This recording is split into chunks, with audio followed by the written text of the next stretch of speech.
I think it was Dr. Herbert Gale who famously coined what SOEs do, because it's very popular in Jamaica.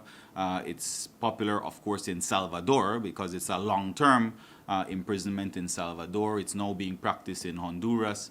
But a state of emergency, as Dr. Gale put it, is like morphine. It's a shot of morphine.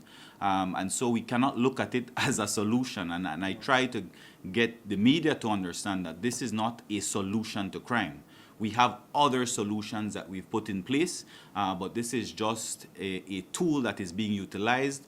Obviously, you're going to have that sort of temporary reprieve because it's only a band-aid. It's only for a short time because it cools off the warring factions. That is all it does. But at the end of the day, when these individuals come back out, it is up to them to decide, you know what, I will not continue with these retaliations. I will put down my guns. I will try to lead a positive life. If they choose not to do that, then of course there is going to be the consequences that follow for that. Of course, you're going to end up right back in jail in this very vicious cycle.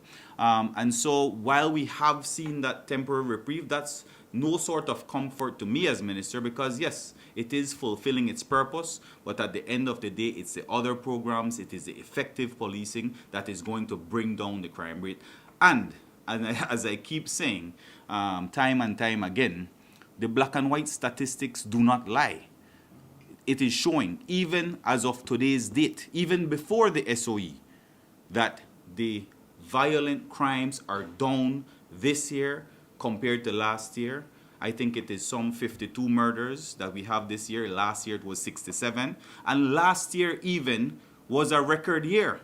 And so I see the leader of the opposition like a scavenger really, just sitting on his bedside waiting for somebody to dead to then call out the minister.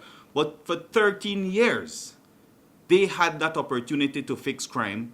But for 13 years, it was far worse under the UDP.